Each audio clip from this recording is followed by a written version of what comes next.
Yakim presses the weapon down. The barrel pushes up against just below his ear. And Jean-Francois suddenly puts his hands over the back of his head. He goes, no, mon ami.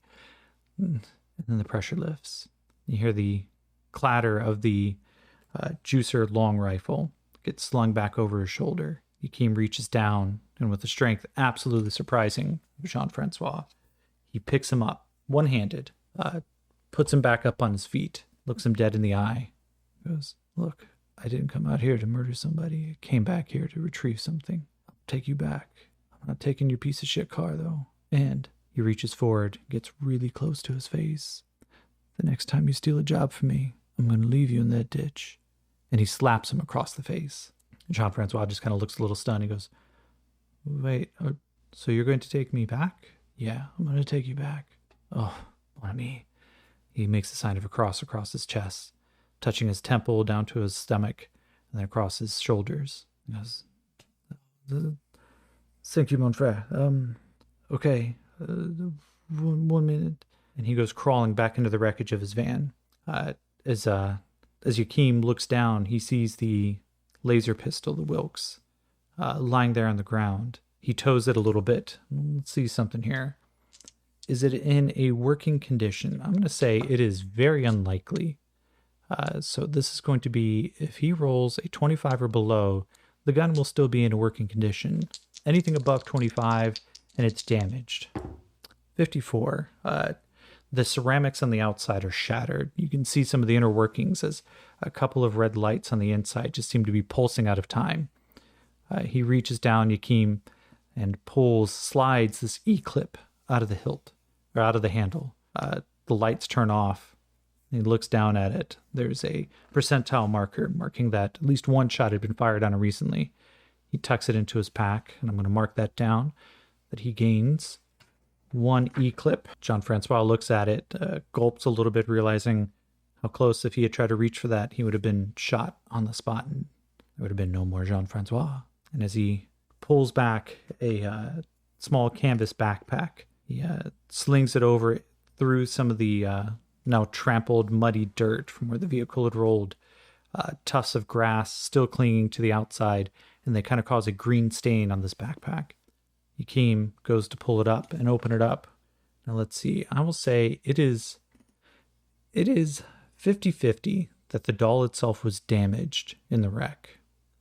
Now, I'm saying 50-50 because, one, when we find out what it actually is, there may be protective packaging or something on it. But also, two, as it rolled around, there's not a lot that you can see in the back of this van that would have caused it to collide, collapse, or otherwise be crushed. So 50-50.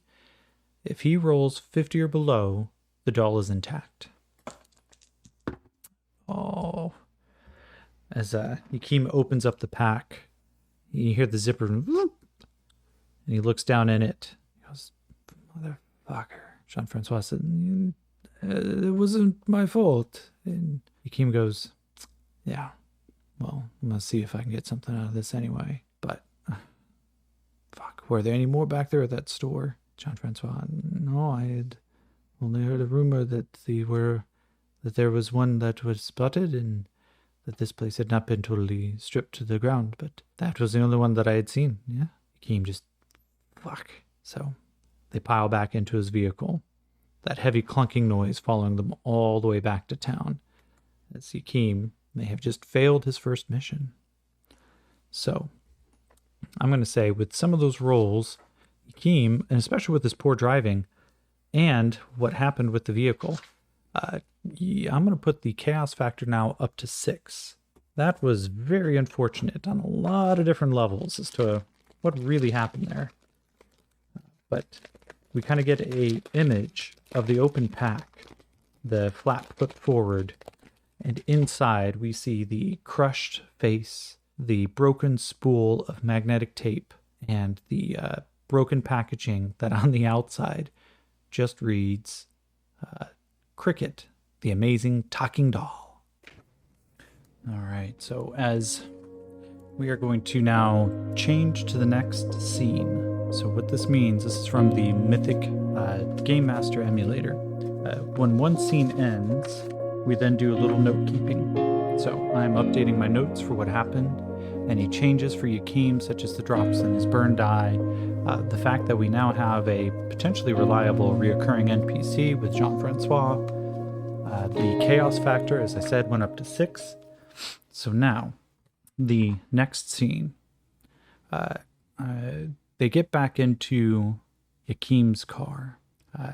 The open top leads to little conversation, though Jean-Francois still tries. Yakim, on occasion, just kind of glances over at him, answers pretty tersely, but not a lot of information, as Yakim just now wants to get this particular mission over with and get it back to the rightful person.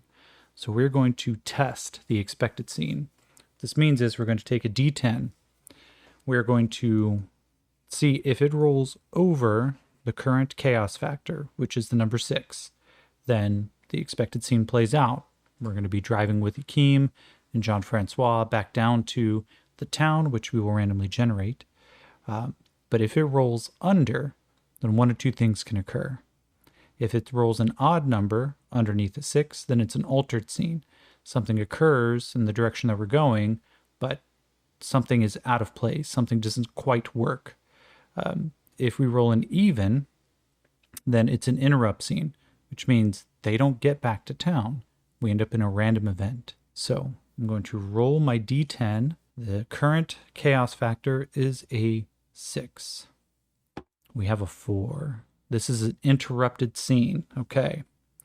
So, interrupted scene, we're going to roll a D10 on a new table, the scene adjustment table. We rolled a 2. We are going to add a character. Okay, interesting. We're going to add a character in the middle of them driving. So, let's take a look here. We're going to look now at the meaning tables to see if we can find something that is going to help us determine why and how we're meeting a new character. First thing we're going to roll, let's roll on the meaning tables. No, we don't want action. Oh, maybe. Let's see. No. Forgive me, of course, for any of these delays, as I'm still learning how to properly use all the beautiful but pretty overwhelming sometimes number of tables that we have here. So we could do a plot twist. That doesn't quite feel right just yet.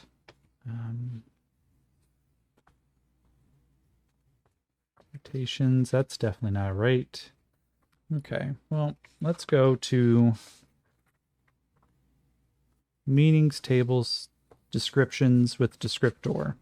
And let's see if we can interpret something that's going to make sense for what happens. As these two are riding down the in the middle of the Kansas wildlands. This is a 55. So the first one is irritatingly 57. Irritatingly lonely new character. Okay, irritatingly lonely. So I know that there's only 2 of them in the car. This person would have to be outside the vehicle. But what would that mean? So let's look to see if we can find another good table that might help us define a little bit more of this new person. Let's roll to see about giving them a name. 89. Ellen. Okay. And now we're going to do the proper thing of start writing down notes. So, new character.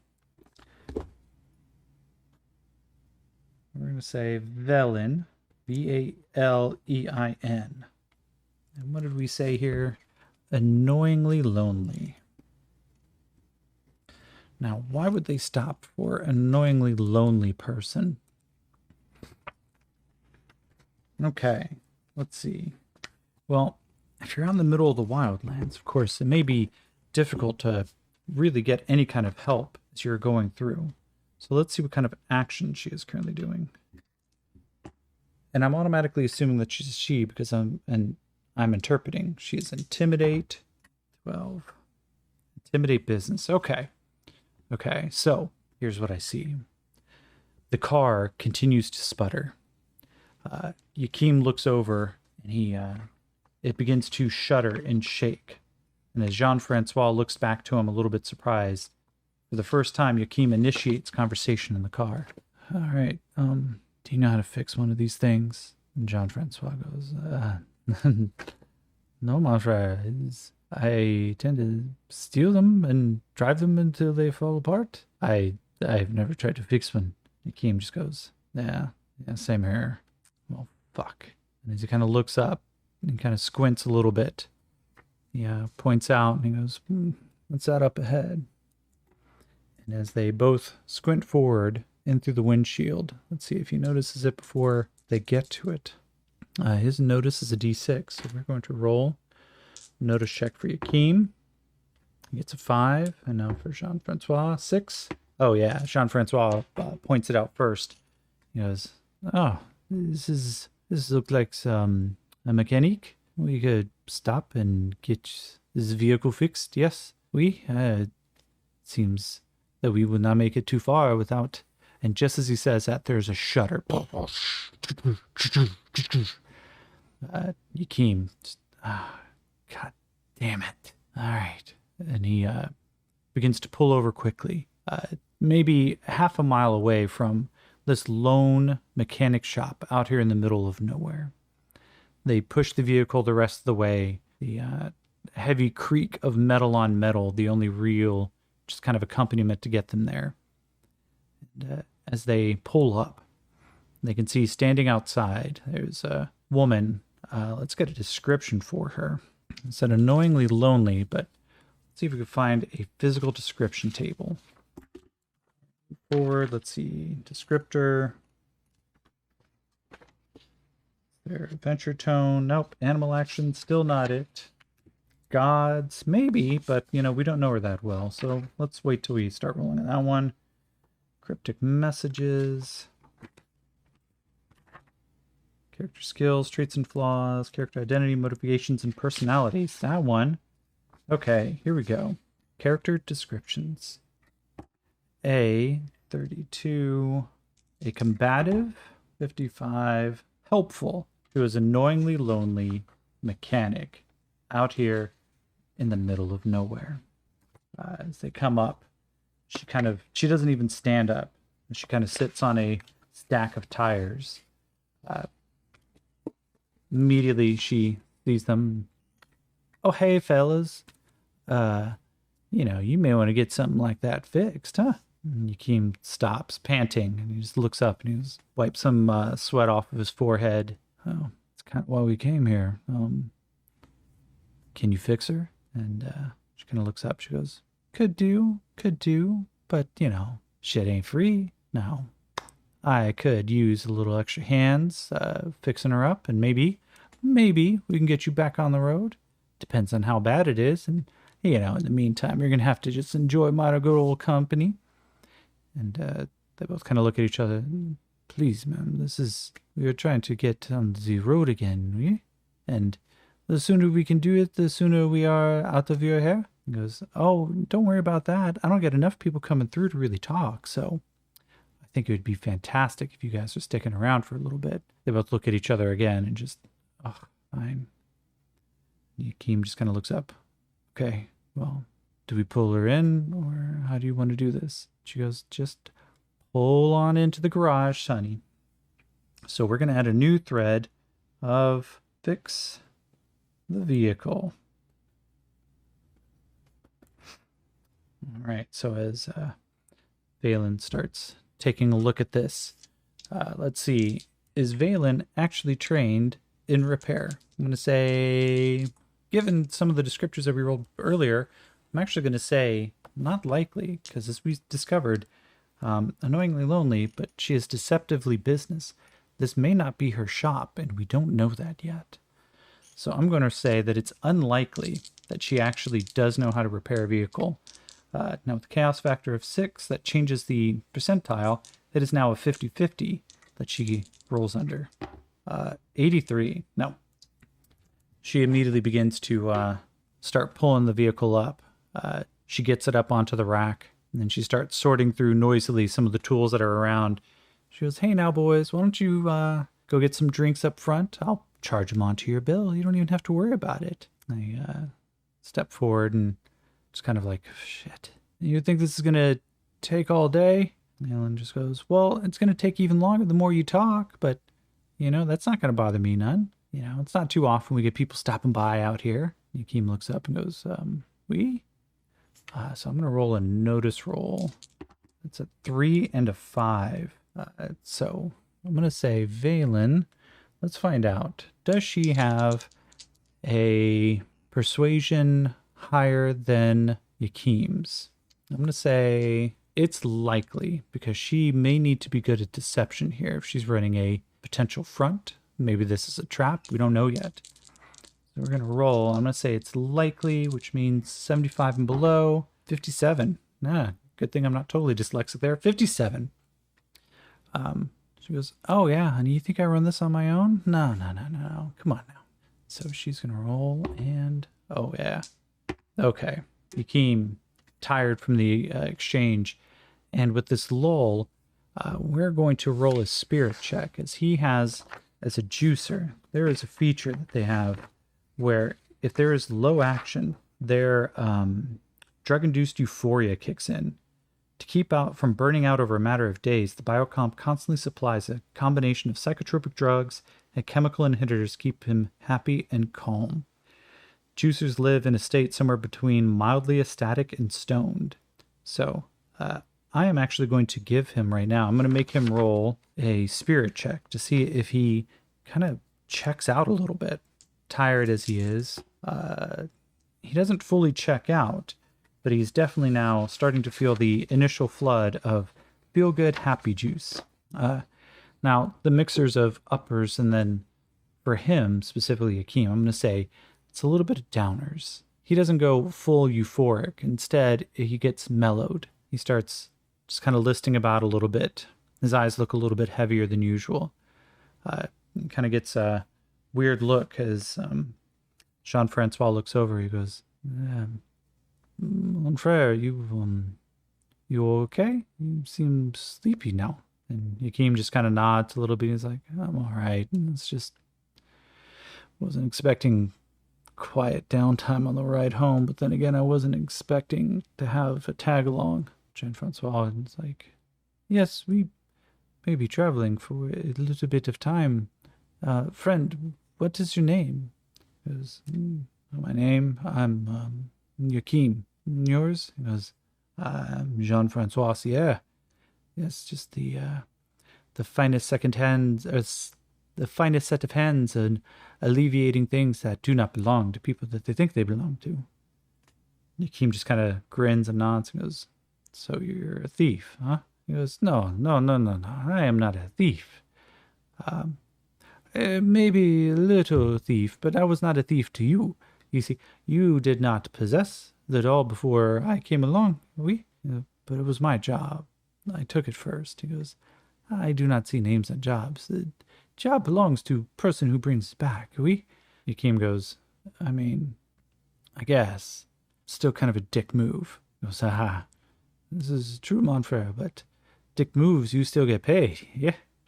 And they both kind of start chuckling a little bit. Yakeem slouching in the chair, his ass going towards the edge of the chair, his back almost creating a isosceles triangle with the kind of like upright chair sitting in this waiting room.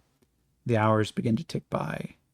Jean-Francois continues some conversation with him. He goes, friend, your driving is not terrible, but I saw how quickly you reacted.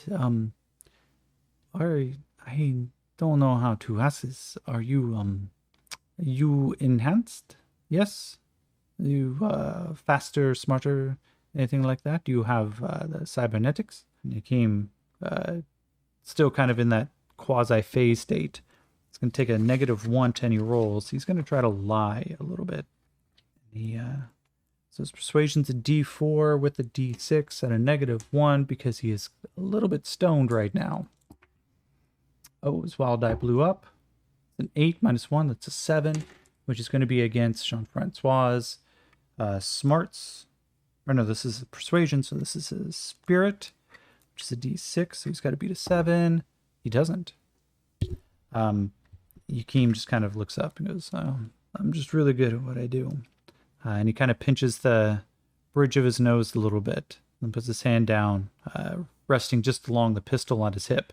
Jean-Francois goes, "Oh, yeah, no, it's same here. I am very good at what I do." The two of them just kind of chuckle weakly towards each other. Let's see here. Yakim, -1 for this. That's a 3. And now Jean-Francois. Oh. Jean-Francois kind of sits up a little bit. After a couple of hours, Yakim is just kind of staring blankly at the wall, his own kind of expression looking a little slack. And Jean-Francois opens up the door that goes back into the garage and goes, "Mademoiselle, is everything okay? It's been several hours." He steps in. The vehicle is up on the rack, but there is no sign of their new friend, Valen. He turns and he goes, "Mademoiselle." So let's find out something here. We're going to go back to the tables. We're going to go to the plot twist table. 72 and 12. Okay, so 72 is promise to 12 is connection. She comes back. She goes, "Oh, hey there, fella.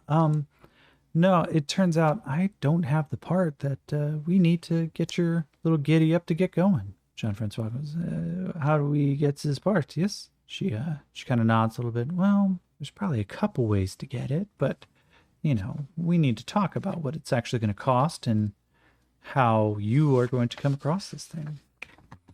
So let's see here. Let's see. We're going to roll on the objects table now. So 84, which is solitary, and 64, mundane. Solitary mundane. The hell does that mean? Solitary mundane. It's probably, solitary to me means there's only one of a kind. Only one of them is actually needed, right? Mundane means it could be kind of found, maybe not intact. Well, solitary mundane. So they only need one. And it's a piece of the car that can be commonly found, but obviously they don't have it right now. At least that is what Valen is currently telling them. And so she kind of nods a little bit. Let's roll now on the fate table. This sudden betrayal that's coming around of a missing piece and what could potentially be a fake mechanic. Is it, in fact, that Valen, this annoyingly lonely, potentially annoyingly lonely fake merchant running this auto place, is she trying to get something for herself? I think this is fairly likely. I'm going to say very likely. So we just have to roll. That is an 87. No, actually. So she's not trying to get something specifically out of them. Maybe she's trying to lead them into a trap. So, is she trying to lead them into a trap? Very likely. Oh, yeah.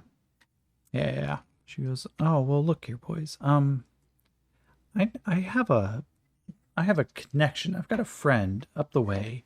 Runs a junkyard. It's how we just keep everything, moving along here.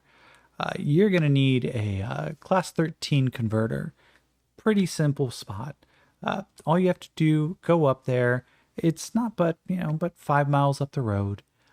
Go to the junkyard and ask to say that you need a, class 15 converter. They will set you right up, sweet." And Jean-Francois just kind of, "Okay, we need to go and get this. You cannot radio ahead." And I'm afraid not. They don't, with all the metal and all the radioactivity, the radios don't work too well. So you're just going to have to go. Ugh. You couldn't have told us earlier. I didn't know until just now. That's why I had to step out. All right. I will go get my friend Yakim. He turns around. "Yakim, we have to get on the road." He goes, "Oh, it's ready." No. We must go pick up Peace. She says we have to go for a light hike. He goes, "Oh, all right. So why can't you radio it?" I asked her that, and she did not tell me. And it's, oh, fine. All right. They begin to hoist their packs and pulling everything up. They quickly shuffle, guns slung over their backs, pieces that they have still tucked away in the van. So I'm going to call that a new scene already. So as they step out, this new scene, I'm going to say based on a lot of those rolls, actually, our chaos factor is going to go up again. We are now at a chaos 7. They are being betrayed, and neither one of them has rolled high enough to really figure this out. In addition, we have a new character to put down on the charts. That is Valen, the con woman. Knowingly lonely, fake, mechanic. All right, but may actually secretly be a bandit. All right, so now we're going to go directly back to our new scene. The two of them set out on the hike. My expectation is it's several hour hike just through the wildness and the wildlands here. Kansas itself is long abandoned until you start going further east to get back into the domain of man. The coalition states control vast swaths of this land, but there's just not enough people to work it. And so portions of these are almost just like abandoned spots, little cubby holes where people have tried to take root. So I'm going to roll first off to determine our scene. So chaos level is currently 7, and we need to back to that. Okay, roll over the chaos factor to get the expected scene. Under it, we're going to have a change scene. It's a 9. The guys set out. At times almost waist high grass, just waves and undulating blue ripples. As far as the eye can see, it's flat as it is out here. It doesn't take long before they spot what looks like a metal paneled wooden compound. Actually, you know what? I'm making a determination, but we have tables for this. So let's see if we have, did we have a city descriptors? That's nice, but I want something a little bit different than that. Domicile descriptors, that might be a good one. Locations, perfect. Let's roll on the locations chart. 51. It is a lively, and 100, welcoming location. So the way I interpret this now, we have a new location. This is it's a junkyard, but at the same time, it looks almost like a bar. It looks like a small village, a gathering, a conglomeration of some sort. There's heavy LEDs that illuminate on the outside. There's a sign that says bar that is just blinking in sporadic neon colors.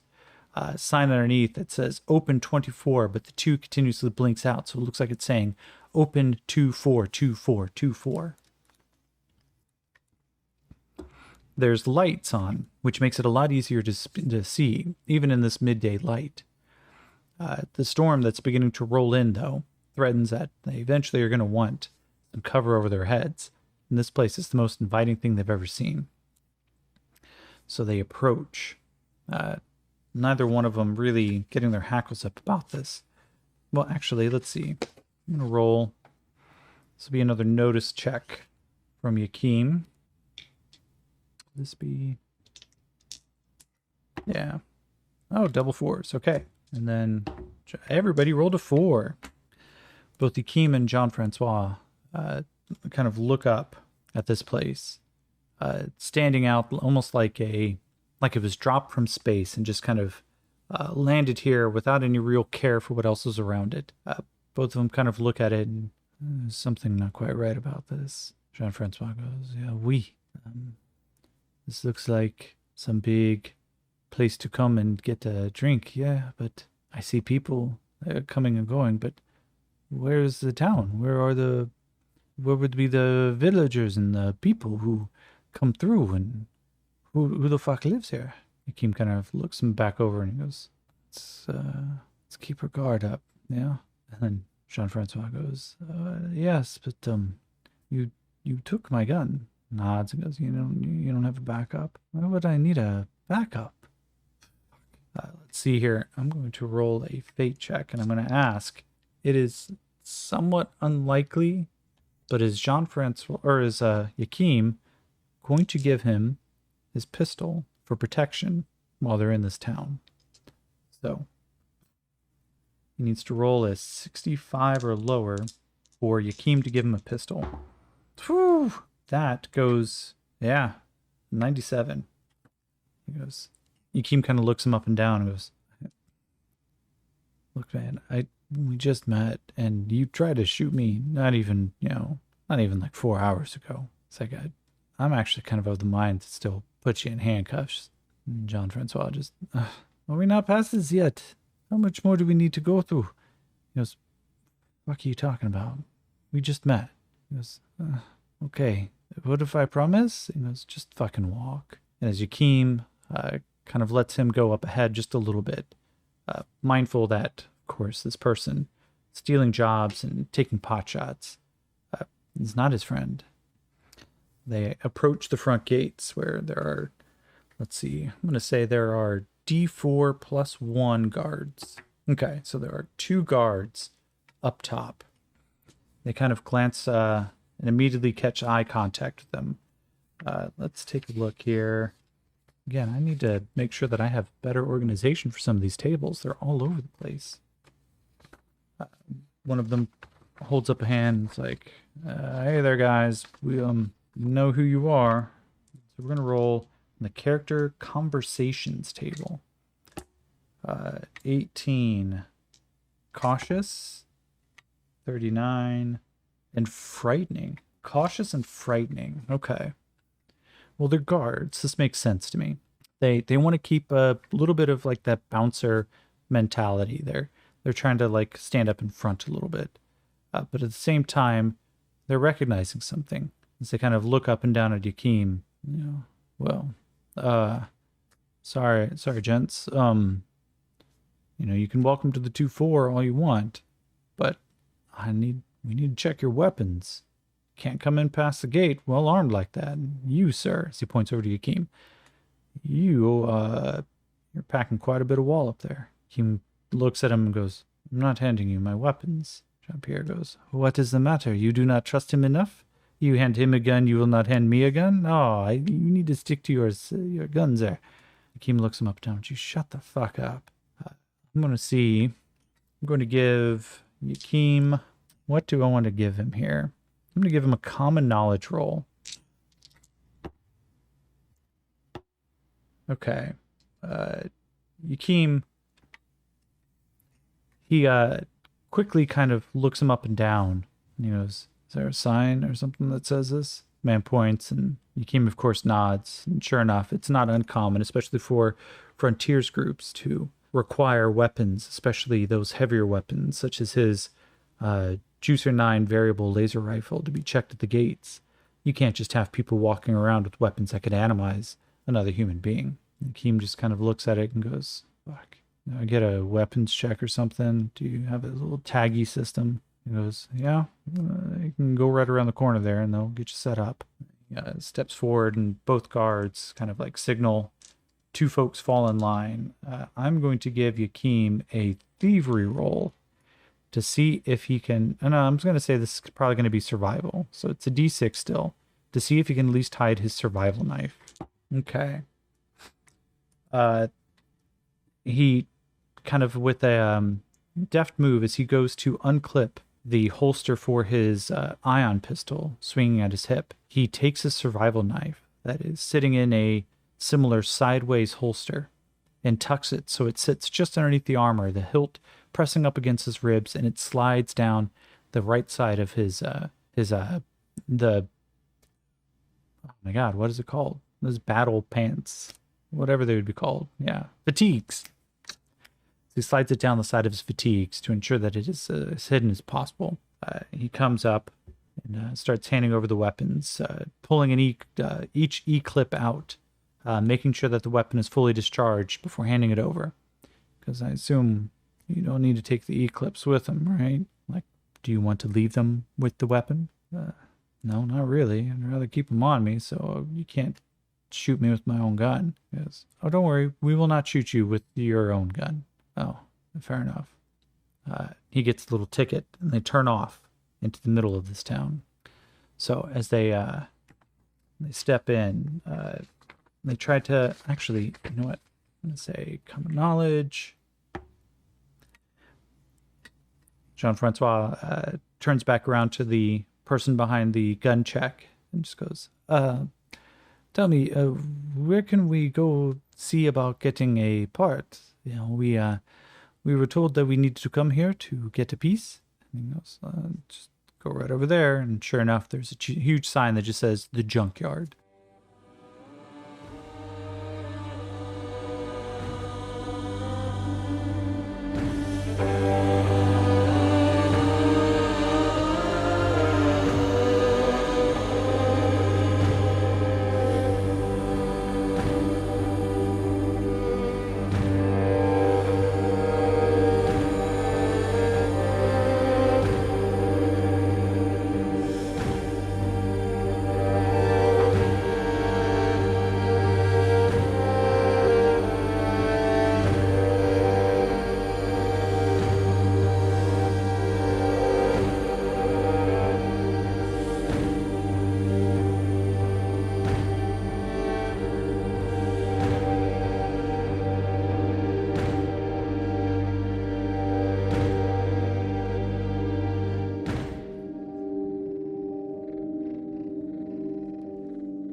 we go. Names.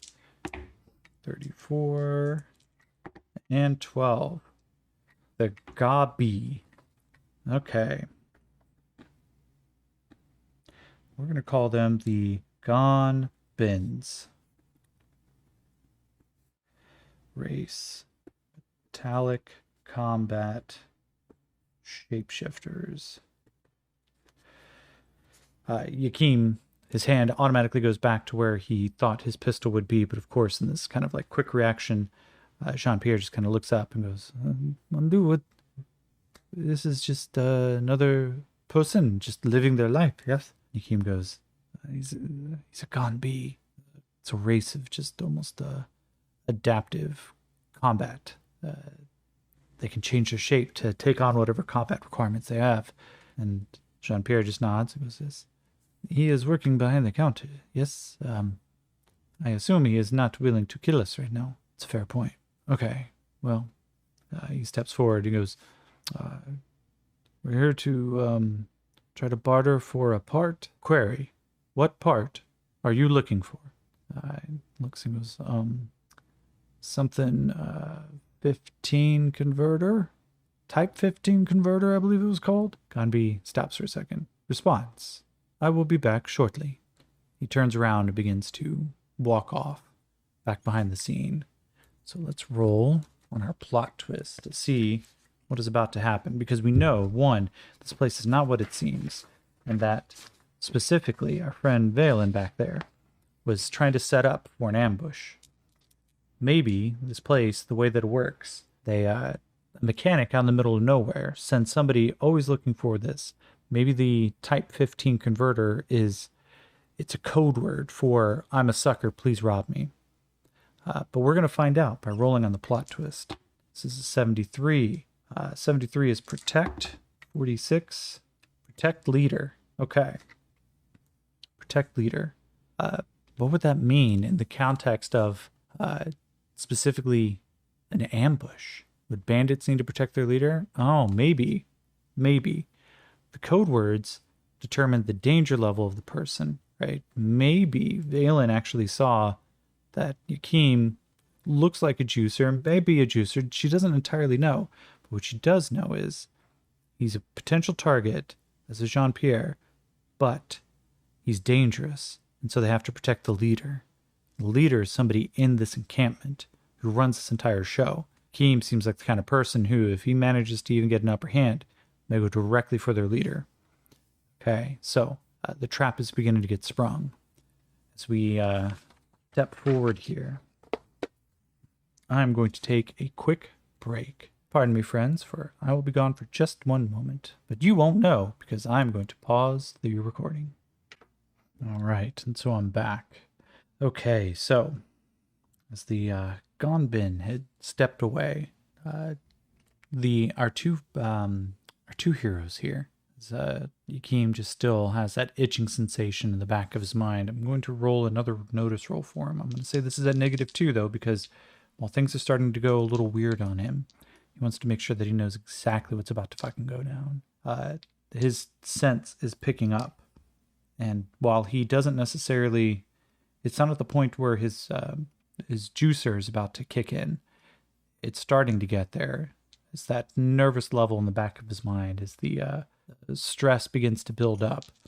He's starting to get a little on edge. And I'm going to actually say that it breaks based on the description here of the drug-induced euphoria. On the first round of an unexpected combat or high-stress situation, the character doesn't gain the benefits on uncanny reflexes or quick. So this isn't necessarily low stress, but it's not truly high stress.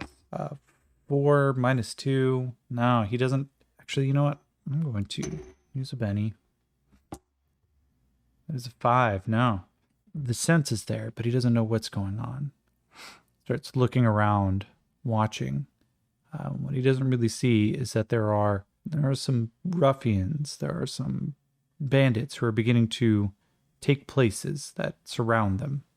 Yakeem, of course, doesn't really fully notice as he's a little concerned about getting stabbed in the back, not just from, the folks that are here, not just from the Gonbin that he had just encountered, but also from the fact that he doesn't know who Jean-Pierre really is.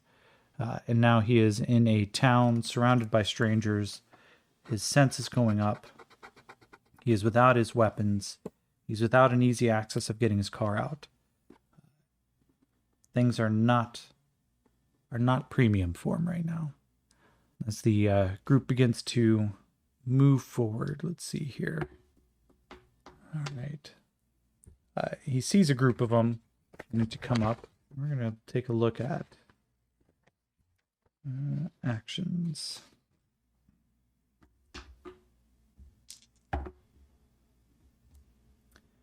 $96 and $78. He watches as one of them begins to light a looks like maybe a rolled cigarette, a rolled joint, something of burnable quality. It catches where he sees that this person may not necessarily be human, but he also sees that they all carry with them weapons. Knowing, of course, that he is not entirely unarmed, but really wishing that he was able to keep his guns right now. Yakim starts getting that paranoid approach because we need to start talking about getting out of here. This is not going to go the way we hope it's going to. And Jean-Pierre just, we need this part. Yes, she says we will not be able to go far without it. He goes, I'm willing to take my risks of just walking at this point. I don't like this. This isn't good. So we're going to ask the fate table now. What is the likelihood that this ambush is about to go off? I'm going to say it is likely. So that means an 85 or lower, and this attack is about to occur. It is a 2. So it is an exceptional yes, confirming above and beyond. So, let's see, Yakim and Jean-Pierre stand around. That funny feeling just tickling the back of his mind. Jean-Pierre, I'm going to say, is going to, or one of them, let's see. I'm going to roll on the character table. Well, actually, I'm just going to say 50-50. Odds, they target after Yakim. Evens, they target Jean-Pierre. Yakim first. He needs to make a notice roll against one of their survival or one of their stealth checks. They do have at least an equal stealth as him. So he rolled a 4. They rolled a 4 as well. So no change. Which means I'm not going to say that they get the drop on him, but they definitely get an additional round against him. He is amped. He is, not fully ready to go. The juicer capabilities haven't truly launched just yet, but Yakim is now concerned, and so he is not in a daze. But we're going to go right into initiative here. Let's say it is going to be 2d6 worth of these bandits who are beginning to pile up around him. Oh, that's not good. 9 of these bandits suddenly cast forward. One of them comes forward and with a neuro mace tries to get a quick attack off against Yakim. Let's see here. Does he have... Well, we're going to use the standard stats for a bandit, which is a d6 across the board, but a neuro mace, I want to say, has special rules behind it. So we're going to flip open the good old Savage Rifts book. And let's see. Nope, no vibro weapons. Neuro mace. Does not deal mega damage. Touch attack. The victim must make a vigor check or be stunned. All right. So it is not mega damage, but it does strength plus a d6. In addition, they can just try to use this mace to stun a target. Now, to what purpose, we're not sure yet, but Yakim, of course, is not fully aware. He is watching in all directions, so he doesn't see the one coming up behind him. He doesn't have the drop on him, but he is still going to make an attack. No need to draw cards, as neither Yakim nor Jean-Pierre made their notice rolls to determine. So these bandit groups, they get their first attack. It's a natural 1. Let's see. Nah, it's not a critical failure, but The first one comes around behind, the neuromace sparks, and it's just enough time that Yakim's his juicer abilities, the heightened meds, begin to kick in. His eyes just dilate down to almost like pinpricks of dots. And he spins with the speed that the first weapon comes down and just barely misses him. The next group is going to, let's see here, they are going to target, well, they're all going to go after Yakim. He is the big, scary, frightening target. So the other 8 are going to mass together and try to kick, punch, and knock him down as best as they can. Oh no, the fighting roll blew up. That is a 10 versus his parry of 6. So that is a hit with a raise.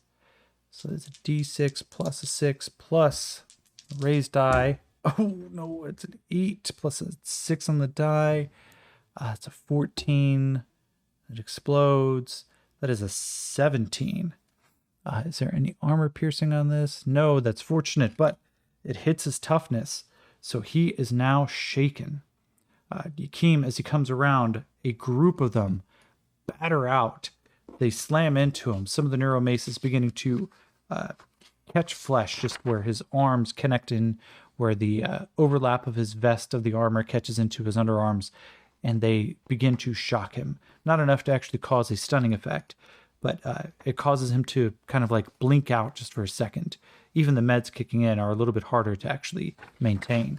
Now we're going to deal out some initiative cards here. So for Yakim, he gets the Jack of Spades. For Jean-Pierre, he gets the 6 of Spades. And for the bandits, it's the 2 of Hearts. All right. The meds for Yakim kick in. He suddenly feels pissed. Let's see. Does he get any kind of special abilities to overcome being shaken? No, not by the looks of it. Just to make sure, though. He has the quick edge. That doesn't help. Plus 2 fatigue checks, but that doesn't help. So no, he just needs to make... So when someone is shaken, this is a status. So the first time you get hit where it meets or beats your toughness from a damage roll, you cannot take any additional actions outside of moving, but you can't even run. But at the start of your turn when you're shaken, you can roll for free a spirit check to see if you can kind of take yourself out of shell shock. So that's what we're going to do here. We're going to start off with a spirit roll. Fortunately, Yakim's spirit is a d8, so we just have to beat a 4. Yep, that blows up, so it's a 7 and a 9. So that is with a raise. He's no longer shaken. He can take his full turn. That survival knife comes out in a blur. Flash of steel. He's going to make 2 attacks against 2 different targets. They're all right in melee with him, which makes it a lot easier. His fighting die is a d8. He's going to roll his d6, but because he's taking 2 actions this round, trying to pretty much shank 2 different targets, he's going to take what's called the multi-action penalty. Because his chems and everything are currently flooding him, he is at his full capabilities. So his uncanny reflexes are about to kick in. It's a -2 to hit him going forward. But he has to beat their parry, which is... Parry is one of those derived stats. It's not static for everybody. It starts off as the number 2, and then it is half of whatever your fighting die is. So for Yakim, you heard me compare the attack roll against his parry. His fighting die is a d8, so half of an 8 is a 4, plus 2 is 6, and his parry is a 6. Excuse me. So with a parry of 6, anybody rolling a fighting die against him has to beat a 6 or better to hit. For these bandits, I believe that they have a d4 in fighting, or a d6 in fighting, which means that the parry is going to be 5. So Yakim has to beat a 5. Now he's taking the multi-action penalty, which means it's 2 attacks, but each attack is at a -2. So we're going to see if he can beat the number 5 with a -2 on these rolls. And that's Snake Eyes. Oh, God. He is not doing well. We're going to say his survival knife is not high mechanics. So instead, the survival knife gets caught up, tangled in with one of the neuromaces, gets pulled out of his hands, and he is disarmed for this round. He is still going to take a swing, which now means he has an unarmed attack. Still the same fighting roll, but his damage is now just his strength. Now, strength is a d10, so it's nothing to laugh about. 3 and 1, but unfortunately it's not enough. The crowd just becomes a swinging pile of elbows and arms, fists and metal. There's a heavy clang as Neuromace hits his armor, and he's still spinning around trying to figure out who did it. We're going to go over to... So that is his turn. It is now Jean-Pierre's turn. We're first going to ask the Oracle, is his fighting the same as Yakim's? I'm going to say it's highly unlikely. Oh, but he rolled a 15. So, very unlikely. Yeah. So, Jean-Pierre knows how to fight. So, he gets a D8 on his fighting rolls. Now, he's not a wild card, and he's not fully prepared, so he is just going to start swinging elbows. He's going to take one attack. That is a 5, so he does hit one of them. His strength is a D6, but it's not enough to get past some of the heavier armors that they are wearing. He then still turns around, and you just hear him yell out, Yakim, do we run yet? The rest of the bandits turn around. They're going to make a fighting attack against Yakim, who is still just the biggest target, the biggest threat. That is a 2 and a 5. Neither one actually hits his parry. He manages to keep him at a bay. Hands and feet, just the full martial arts in effect. And with the -2 to hit, they are starting to try to find a blur in their group.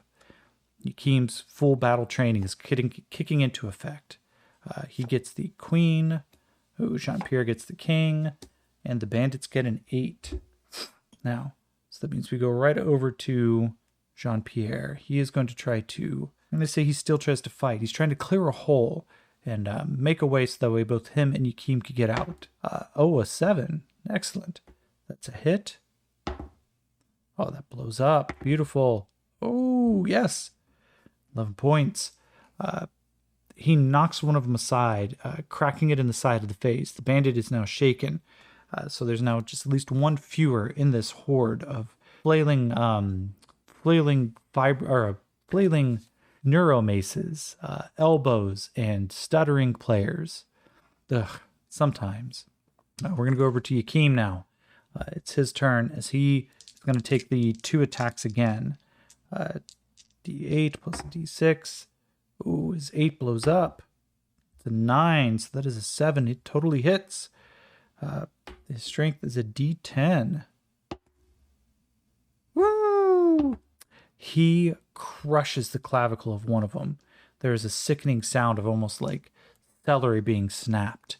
And as he pulls his hand back, there is a dent in the breastplate of this one bandit, and his life has just gone out of his eyes. He just collapses. The body itself doesn't know what to do as soon as the brain is shut down, as the guy's spinal column is broken. His second attack, it's a D6 minus 2. It's a 4. I'm going to put in a burn die for this. No ones. Perfect. It's a 3. That's another great hit. And as he swings again. Woo! Get it, Yakim? 15 more points. He takes the second one out. So we now have effectively 3 of these bandits down. The rest of them, let's see. If they have an 8, I'm going to give them a D6 for their spirit to see if they turn tail and break. They do not break. They continue the fight. They're going to still continue after Yakim here. 4 and a 6. The 6 blows up. It's an 11 that hits. Hits with a raise. So now it is 3d6 damage. 4, 7 total. That's not enough to get past its toughness. But as actually they get an additional d6 because the group of them, no, not enough. The battering continues as Yakim is trying to block and parry, but one of these neuromaces gets in underneath. It slams into his rib cage. The armor absorbs the majority of the actual impact. The electricity echoes through, and I think he needs to make a figure roll -2 or be stunned. This figure is a d8, and of course, any rolls. gets his wild die. So he has to roll a 6 or higher. Then he rolls a 6. The stun applies. The electricity arcs into his body, and the chems block it for him. The meds pump through, and he just feels a burning sensation. But it is good. It is warmth. It is light. It is that desire of all biological creatures to keep moving, to keep fighting, to ensure that the end does not come right now. Yakim draws the jack. No, poor Jean-Pierre, he gets the 4. The bandits get the 7. Now infuriated by the insult of being shocked a little bit, we're going to take 2 more fighting rolls. Yakim just continuously pushes his way forward.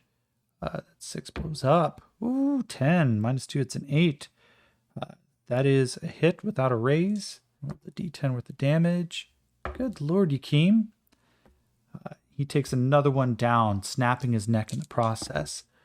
Second attack, that's 4. I'm going to burn die this. Oh, there we go. 8 -2, it's 6. That's a hit. But that's only 3 points of damage as Yakim comes around. So the bandit comes up to him. He grips him by the neck, one-handed, and just almost shakes him like a dog picking up a snake, trying to defend its pups. And the guy's body just goes limp. His legs just swinging in the air like there's nothing attached to him. He drops the body behind with a supernatural strength, but it's not enough as he throws it into the form of another one of the bandits. The guy just kind of like shudders and stands aside. It kind of impacts him, but a boot just goes flailing off in the distance as the bandit is not actually hurt by it. We go to the bandits as there's now, what do you say? There's 4 total out right now. I'm going to try to give the one a shake and roll. He makes it. So, 3 dead, but it's still enough of a group that they keep coming on. Yakim, none of them actually make through. And we go over to Jean-Pierre. Jean-Pierre's roll. Oh, nice. He hits 6. Ooh, 12. Jean-Pierre kind of ducks down. One of the guys comes rushing up to him, and he shoulder rushes into it. Jean-Pierre picks him up and kind of like suplexes him backwards, trying to still make that hole so they can get out of this crowd. And there is a sickening crunch as he manages and looks backwards, and the guy's neck is at an awkward angle. Jean-Pierre just starts yelling out, "No, we can't keep this up. Let's get out of here." Yakim with the queen, Jean-Pierre with the 3, and the bandits with the queen of hearts. So reverse alphabetical order. This is Yakim. Let's ask an oracle question. Is Yakim going to see the wisdom of getting out of here? I'm going to say this is likely, with the chaos factor of 7, he just has to roll an 85 or lower. He rolls a 40, or no, he rolls a 4. So that is an exceptional yes. Yakim sees exactly as Jean-Pierre is asking this. He picks up one of the neuromaces, actually, we'll say that, realizing that he needs to, that they'll probably have to fight their way through. He spins. 2 of them are going to, no, he's going to make 2 attacks with the neuromace against 2 different targets and then try to get out of here. So, that blows up. It's cocked. All right, a 9 -2, that is 7. That definitely beats the parry. So this is now D10 plus a D6. Woo! No need to check to see if that guy's stunned. He cracks this guy across the face. Blood pours out, showing that a blunt object never actually just leaves people unconscious. The second attack, though, it's a 3. He needs to get a 2 on this burn die. He does! The chems keep kicking in, never letting him down as he continues the fight. 14, that blows up. Whew. He takes down 2 more. I'm going to say they're going to need to make another spirit roll. -2, as they have lost over half their numbers. Oh, that does it. They turn tail. He goes to chase for a little bit, but he realizes the opportunity. And very quickly, Yakim just goes, "Quick, run!" And as they begin sprinting out of this this trap set to catch them. I am going to call that as both a scene and for the end of the night. So some of our threads that we have now, we have the return the creepy doll is now broken though. Fix the vehicle and now escape the trap. On our characters list, we have Jean-Pierre, who is turning out to be pretty formidable here. Valen, who has set them up on this trap by being effectively a fake mechanic, exactly where they needed her to be. And then the Gonbin, which is a race that apparently Yakim actually knows well enough. I would say, let's see here, on this chaos factor, honestly, when the fight turned, I think Yakim had a good handle on it, and there was enough to let them know that I'm going to drop the chaos factor down by 1. So it is still a 6, but the chaos factor itself is going to be a determining thing for figuring out what happens next. So with that, my friends, I'm going to call it a night. We will find out what happens with Yakim, Jean-Pierre, and the 2-4, or whatever this bandit combat is, next time. Thank you, and good night.